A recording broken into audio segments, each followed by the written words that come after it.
আসসালামু আলাইকুম। এখন আমরা গলাবো লেবু শরবত। আর এই লেবু শরবতই আমরা আমাদের এই চকে যত কিছু বাইরে আছে তাদের সবাইকে আমরা লেবু শরবত খাওয়াবো। তো আপনারা সবাই আমাদের ভিডিওর সাথে থাকেন।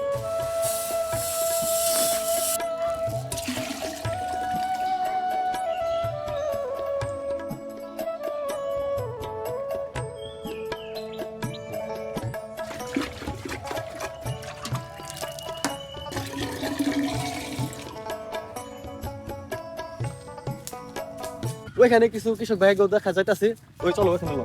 আমার এই ভিডিও বানানোর একটাই উদ্দেশ্য, আপনারা যারা আমার এই ভিডিওটা দেখবেন অবশ্যই সবাই আপনাদের আশেপাশে যত চক ক্ষেত আছে আপনারা সবাই কৃষক ভাইদের শরবতগুলাই খাওয়াবেন। এখানে অনেক কৃষক ভাইরা আছে, তারা এই রোদ্দুর মধ্যে কড়া রোদে দুপুর টাইম এখানে এরা কাজ করতেছে, মানে ধান কাটতে আছে। আপনারা ভিডিও করেন বা না করেন, যত কৃষক ভাইরা আছে তাদেরকে সবাই নিজ দায়িত্বে শরবত বানিয়ে খাওয়াবেন। এখানে অনেক কাদা, আর কি পরিমাণ কষ্ট করে দেখছেন। আর আপনারা যদি এই ভিডিওটা সবাই শেয়ার দেন, অবশ্যই আমি এই ধরনের ভিডিও বানাবো।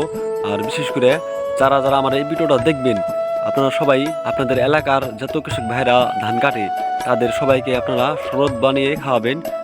আমরা সামান্য শরবত খাওয়াতে গিয়েছিলাম, আমাদের কি পরিমাণ কেতা পাড়াতে হয়েছে, আর তারা দিন ভরে মানে কত পরিমাণ কেতা পাড়ায় ধান কাটে, তাদের কি পরিমাণ কষ্ট হয় দেখছেন।